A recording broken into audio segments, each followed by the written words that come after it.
অনুগ্রহ না হয়, বলে বলেন ঠিক কিনা? আজকের এই বসা আমার আপনার জন্য, এই বসা যদি শেষ বসাও হয়ে যায়, আর এই বসা যদি আল্লাহর সন্তুষ্টির কারণ হয়, ওসিলা হয়, হতে পারে আজকের এই বসা কাল কিয়ামতের ময়দানে আমার আপনার জন্য জান্নাতে যাওয়ার ওসিলা হয়ে যেতে পারে। এজন্য কি আমরা এখানে বসতে পেরে খুশি না রাজা? হায়াতের কোনো গ্যারান্টি আছে? আমার আপনার চেয়ে কম বয়সের মানুষ অনেকেই এই পৃথিবী থেকে চলে গেছে, এরকম আছে না নাই? গতকালকে এরকম অনেক মানুষ ছিল আমার আপনার চেয়ে বয়সে কম, এমন আছে অর্ধেক বয়সের মানুষ গতকালকে ছিল।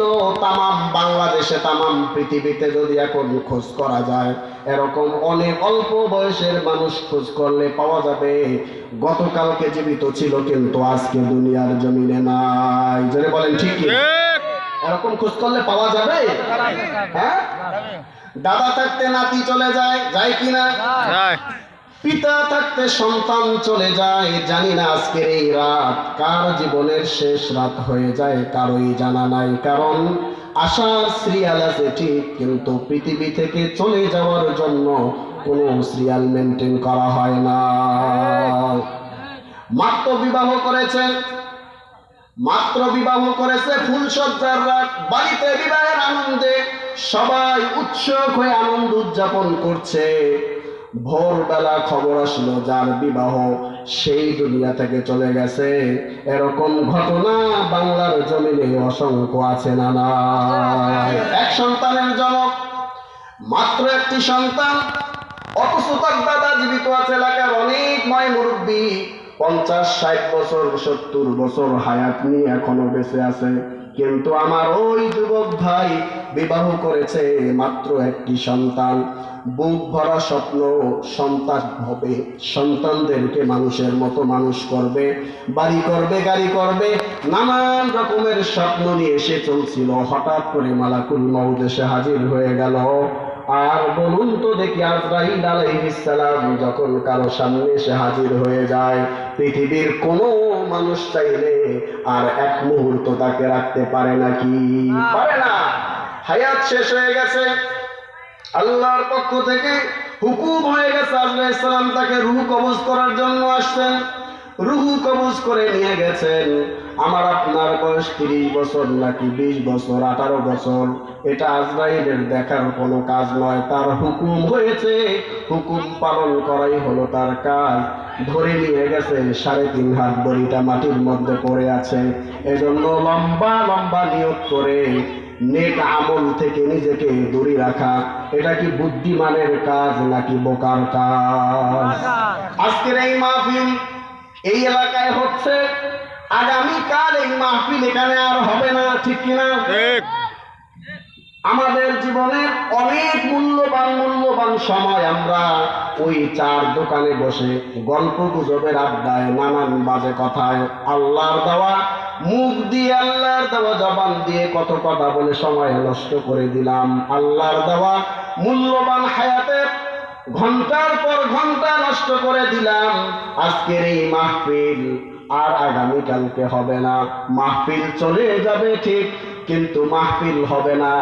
সময়টি আমাদের জীবন থেকে চলে গেল, আর কোনোদিন পাওয়াও যাবে না।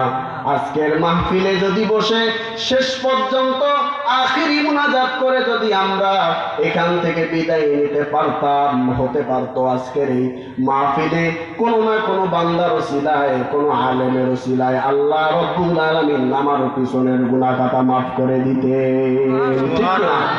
দিতে পারেন কিনা? এই জন্য আমি বলবো আমার ভাইরা, আমার পর্দার মা বোনেরা, আজকের মাহফিলে যে যেখান থেকে আওয়াজ শুনতে পারছি অত্র এলাকার, দেরি না করে সবাই মাহফিলে চলে আসি। 11টা 11:30টার মধ্যে আশা করি মাহফিল শেষ হবে। এরপরে ঘুমাতে পারবো অবশ্যই, ফজরের নামাজও কাজা হবে না ইনশাআল্লাহ। মাহফিলে বসার দ্বারা লক্ষ লক্ষ নেকি আমলনামায় জমা হয়ে যাবে। তওবা নসিব হলে পিছনের সব গুনাহ মাফ হয়ে যাবে। মাহফিল হতে পারে কাল কিয়ামতে নাজাতের জরিয়া হয়ে যেতে পারে। এজন্য যারা আসে নাই তাদেরকে বলবো আসুন, আর যারা এসেছি শেষ পর্যন্ত থাকবো, রাজি আছি কিনা?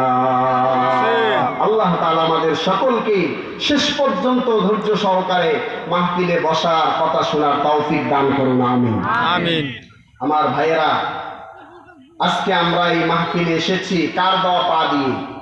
আল্লাহ, বলুন, কার দেওয়া পা দিয়ে? আল্লাহর দোয়া বাদী, কার দেওয়া চোখ দিয়ে দেখে দেখে এসেছি? আল্লাহর। হাত কি ততক্ষণ পর্যন্ত কাজ করতে পারে যদি আল্লাহর হুকুম না থাকে? না, চোখ কি দেখতে পারে যদি চোখের মধ্যে আল্লাহ প্রদত্ত দেখার শক্তি না থাকে? পা কি হাঁটতে পারে পায়ের মধ্যে আল্লাহ প্রদত্ত হাঁটার শক্তি না থাকলে? চোখ ততক্ষণ পর্যন্ত দেখতে পারে না। চোখের মধ্যে আল্লাহ প্রদত্ত দেখার শক্তি যদি আল্লাহ পাক রহিত করে দেন, চোখ চোখের জায়গায় থাকে, চোখ দিয়ে কোনো কিছু দেখা সম্ভব হয় না। পা পায়ের জায়গায় আছে ঠিক, পায়ের মধ্যে আল্লাহ প্রদত্ত চলার শক্তি যদি আল্লাহ পাক রহিত করে দেন, পা পায়ের জায়গায় স্থির থাকে, পা দিয়ে দাঁড়ানো যায় না।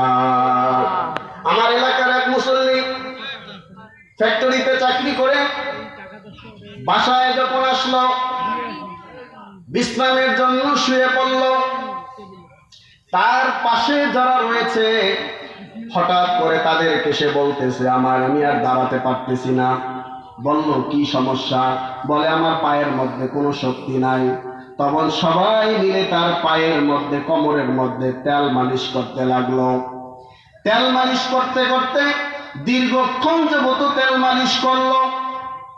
এরপরেও দুইজন ধরে দাঁড় করায়, তার কোমর আর সোজা হয় না, পা আর সোজা হয় না। পায়ের মধ্যে দাঁড়ানোর যে শক্তি আল্লাহ রব্বুল আলামিন রহিত করে দিয়েছেন, পা দাঁড়াতে পারে না। আমার কাছে আসলো, এসে বলল হুজুর, যুবক মানুষ, 18-20 বছর বয়সের যুবক, ফ্যাক্টরিতে চাকরি করে বাড়িতে এসেছে বিশ্রাম করার জন্য, শুয়েছে আর দাঁড়াতে পারে না, একটু আসুন। আমি গেলাম, দোয়া কালাম পড়লাম, ফু দিলাম, কিন্তু না, কোনোভাবেই তাকে দাঁড় করানো সম্ভব হলো না। বলুন তো, যে শক্তি দিয়ে আল্লাহ রব্বুল আলামিন এখন পর্যন্ত রেখেছেন, আল্লাহ চাইলে যে কোনো মুহূর্তে সেই শক্তিকে রহিত করে দিতে পারেন কি পারেন না? আমরা মনে করতেছি একবার যখন চোখ পেয়ে গেছি, এই চোখ তো আর কোনোদিনও নষ্ট হওয়ার কথা নয়। এই ধারণা কি সঠিক? না। আমরা মনে করতেছি আমি হাঁটতেছি, আল্লাহ তো শক্তি দিয়েছে, এখন আমি আমার আল্লাহর দেওয়া পা দিয়ে আমি যা ইচ্ছা তাই করতে পারি, কোনো সমস্যা নাই। কিন্তু আল্লাহ চাইলে আবার যে কোনো মুহূর্তে আল্লাহ প্রদত্ত এই শক্তিকে আবার যে রহিত করে দিতে পারেন, এই শক্তিকে আল্লাহ তাআলা নিয়ে নিতে পারেন, এই বিশ্বাস রাখা দরকার আছে না নাই? তাহলে এখানে আসতে পেরে আমরা কি আল্লাহর দেওয়া এই যে নিয়ামত আমরা যে ব্যবহার করেছি, হাত পা কান চক্ষু যা কিছু রয়েছে, এগুলাকে যে আমরা ব্যবহার করে আসতে পেরেছি, তাহলে এটা আল্লাহর পক্ষ থেকে আমাদের প্রতি ইহসান কিনা? আল্লাহর পক্ষ থেকে আমাদের প্রতি নিয়ামত কিনা? এখানে যতক্ষণ থাকবো ততক্ষণ সওয়াব লেখা হতে থাকবে, গুনাহ মাফ হতে থাকবে। এক একটি কথা শোনার দ্বারা এক বছর নফল ইবাদতের সওয়াব হবে। আর যদি একটি মাসআলা এখানে যদি আলোচনা করা হয় আর তা শিক্ষা করা হয়, 60 বছর নফল ইবাদত করলে যে সওয়াব হবে, সেই সওয়াব আল্লাহ পাক দান করবেন, সুবহানাল্লাহ। তাহলে এখানে এসে আমরা লাভবান হয়েছি না ক্ষতিগ্রস্ত হয়েছি? আমাদেরকে কে সৃষ্টি করেছেন? আল্লাহ। চোখ দিয়েছেন কে? আল্লাহ। হাত দিয়েছেন কে? আল্লাহ। পা দিয়েছেন কে? আল্লাহ। রিজিক দিয়েছেন কে? আল্লাহ। এই যে পেটের মধ্যে আমরা যে হজম করি, খাবার হজম করি, আপনাদের জানা থাকার কথা, তাম পৃথিবীর সবচেয়ে বড় একজন ধনী লোক ছিলেন। উনি এক টুকরা গোস্ত হজম করবেন, পেটের মধ্যে এই সক্ষমতা ছিল না। হজম শক্তি কার দেওয়া? আল্লাহ। আমরা খাচ্ছি, হজম হচ্ছে, প্রয়োজনীয় যে শক্তি এটা আল্লাহ শরীরে রেখে দিচ্ছেন।